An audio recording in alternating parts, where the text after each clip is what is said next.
Hasteo sung ferangni sepsap rok khitikrai smart meter ti lukurok khasrang khakoijak sung ferangni bill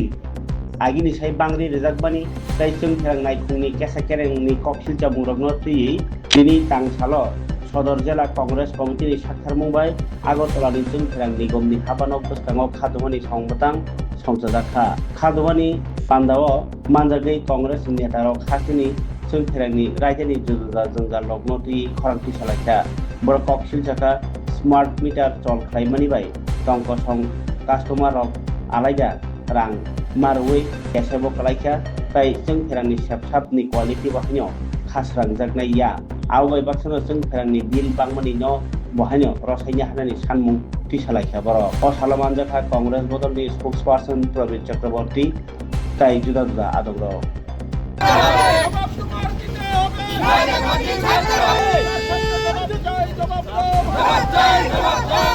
নিশ্চয়ই কেউ বলার চেষ্টা করবে তো যা বলে আমি শুরু করেছিলাম আমরা আজ আর দাবি জানানোর জায়গায় নেই কারণ বিজেপি সরকার কি কেন্দ্রে আর কি রাজ্যে কোথাও আর মানুষের সমস্যা সমাধানের জায়গায় তারা দাঁড়িয়ে এদের প্রধান এবং একমাত্র লক্ষ্য হচ্ছে যতটা সময় আছে সেই সময়টাতে কি করে নিজেদের আখের গোছানো যায় দলের সম্পত্তি বৃদ্ধি করা যায় দলীয় একাংশের নেতা নেত্রী তাদের যতটা শ্রীবৃদ্ধি করেছে একে আরো কি করে দ্রুত বাড়ানো যায় আর এর সাথে মোদিজির প্রধান লক্ষ্য হচ্ছে ট্রাম্পকে কিভাবে সন্তুষ্ট রাখা যায় আমেরিকাকে কিভাবে সন্তুষ্ট রাখা যায় আর আমার দেশের মোদি বান্ধব জালিয়াতি সমস্ত ব্যবসায়ীদের কি করে আরো বেশি সম্পদশালী করা যায় কারণ তারাই 14 সালের পূর্বে যেমন এরাই একটা কর্মঠ একটা প্রকৃত জনদরদি একটা মানুষের স্বার্থ রক্ষাকারী 140 কোটি মানুষের মর্যাদাকে গোটা পৃথিবীর কাছে তুলে ধরা একটা সরকারকে যে ষড়যন্ত্র আর অর্থ বলে এই সরকারটাকে ছড়িয়েছিল আগামী দিনে যাতে তাদের সহায়তা পাওয়া যায় তার জন্যই মোদিজি ব্যস্ত আর আমাদের রাজ্যের দুঃখ হয় তথাকথিত আমাদের ডাবল ইঞ্জিনের সরকারের কর্মকর্তারা তারাই ব্যস্ত আমি মোদিজিকে নিয়ে আমার কোনো প্রশ্ন নেই অমিত শাহকে নিয়ে আমার কোনো প্রশ্ন নেই বা মোহন ভাগবত বা বিজেপির বর্তমান রাজ্য সভাপতি বা অন্য কোনো মন্ত্রী তাদের নিয়ে আমার কোনো প্রশ্ন নেই কিন্তু আমার প্রশ্ন হচ্ছে যারা এক সময় জাতীয় গণতান্ত্রিক মূল স্রোতধারার ফলে নিজেদের পরিচিতি পেয়েছে নিজেদের যতটাই যোগ্যতা ওই সরকারের সময়কালে পরিচিতি সহ যোগ্যতা এটা আমরা সকলেই হয়তো একটা সময় সেগুলিকে প্রাধান্য দেইনি কারণ এখানকার পূর্ববর্তী সরকারটাও একটা সময়ে এমন জায়গায় চলে গিয়েছিল যে জায়গায় সম্পূর্ণভাবে মানুষের আস্থা হারিয়ে ফেলেছিল কারণ আমি বিস্তৃত দেখতে যাব না আজকের ঘটনাটা লোক দলবাজি সর্বোপরি হচ্ছে দেশ রাজ্য এবং মানুষের স্বার্থের বাইরে দলের স্বার্থের নামে একাংশ নেতা নেত্রীর স্বার্থ রক্ষা করতে গিয়ে সেখানে নানা কিছুতে আপুস করেছিল। সে দুর্নীতি হোক, নিগম বা জমি মাফিয়াগিরি হোক, আর যে কোনো বিদ্যুৎ নিগমের কোনো বিষয় নিয়েই হোক। বিদ্যুৎ নিগম নিয়ে বলতে গিয়ে হ্যাঁ বলবো, এটা ঠিক। ওই সময়ে ওই সরকারের সময়কালে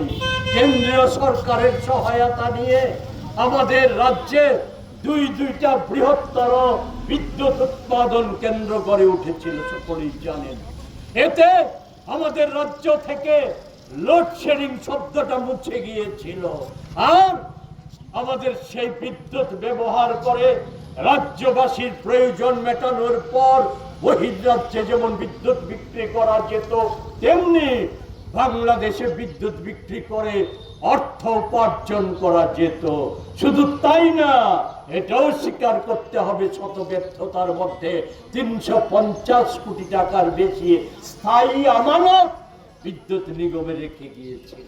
কিন্তু দুর্বলতাটা ছিল কোন জায়গায়? যে কারণে বললাম যে জনগণের স্বার্থটা প্রাধান্য পায়নি, প্রাধান্য পেয়েছে নেতা নেত্রীদের স্বার্থ রক্ষা করাটা। ওই সময়ে বিদ্যুৎ নিগমের যে অবস্থা ছিল, সেই অবস্থায় দাঁড়িয়ে রাজ্যবাসীকে আর্থিকভাবে আরো অনেকটা সহায়তা করার সুযোগ ছিল। কিন্তু সেই সুযোগ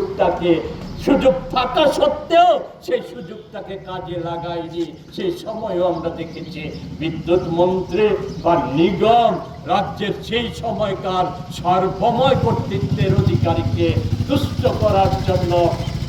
মানুষের সাহায্যের পরিবর্তে তথাকথিত মুখ্যমন্ত্রীর কাম তহবিলে বিশাল অঙ্কের টাকা জমা দিতে, যার সুযোগ এই পরিবর্তনটা হয়েছিল আর নানা কারণে। কিন্তু এই পরিবর্তনে সারা দিয়ে আমরাও তো সেই পরিবর্তনে সামিল হয়েছিলাম। কিন্তু কে জানতো যে এভাবে মানুষের অর্থ লুটে নেওয়ার জন্য সরকারে আসার পর দিন থেকে ছাপিয়ে পড়বে। আমি সমস্ত 8 বছরের তথ্য দিতে গেলে পরে আপনারাও বিরক্ত হবেন, আমার সহকর্মীরাও অনেকে বিরক্ত হবে। আমি শুধু বলবো, প্রথম মুখ্যমন্ত্রী সবচাইতে আক্রমণের লুটের ক্ষেত্র হিসাবে বেছে নিয়েছিল রেগাকে। সেই রেগার অডিট রিপোর্ট আমার কথা নয়, কংগ্রেসের অভিযোগ নয়, অডিট রিপোর্ট 8 বছরের অডিট রিপোর্ট 18 অর্থবর্ষ থেকে 25-এর অর্থবর্ষ 26-এর ওই জানুয়ারি পর্যন্ত অর্থবর্ষের যে রিপোর্ট, সেখানে হচ্ছে 248 কোটি 17,01,287 টাকা লুটে নিয়েছে, স্রেফ লুটে নিয়েছে রেগার মতো কর্মসূচি থেকে। আর যে বিদ্যুৎ নিগম নিয়ে আজকে এসেছে এত সম্পূর্ণ জালিয়াতিপূর্ণ। আপনারা জানেন, প্রথম মুখ্যমন্ত্রী আর রাজ পরিবারভুক্ত সেই সময়কার বিদ্যুৎ মন্ত্রীর যুগলবন্দিতে কেলে সাহেবকে এখানে ডেকে এনেছিল কি করে লোড রাজত্ব কায়েম করা যায়। স্বল্প সময়ের মধ্যে 350 কোটি টাকা স্থায়ী আমানত লুটে নেওয়া সহ বিদ্যুৎ নিগমকে হাজার হাজার কোটি টাকায় দেনায় ডুবিয়ে দিয়ে, আর আমাদের কেন্দ্রীয় কংগ্রেস সরকার, এডিবি, বিশ্ব ব্যাংক, ডোনার মন্ত্রকের রাজ্যের বিদ্যুৎকে আধুনিকরণের প্রশ্নে যে সমস্ত অর্থ বরাদ্দ করা হয়েছিল, সেই বাণিজ্যে গুণমানের পরিবর্তে নিম্নমানের সামগ্রী আমদানিতে কমিশনটা বাড়িয়ে দিয়ে কমিশন বাণিজ্যকে প্রাধান্য দিয়ে কোটি কোটি টাকা লুটে নিয়েছে।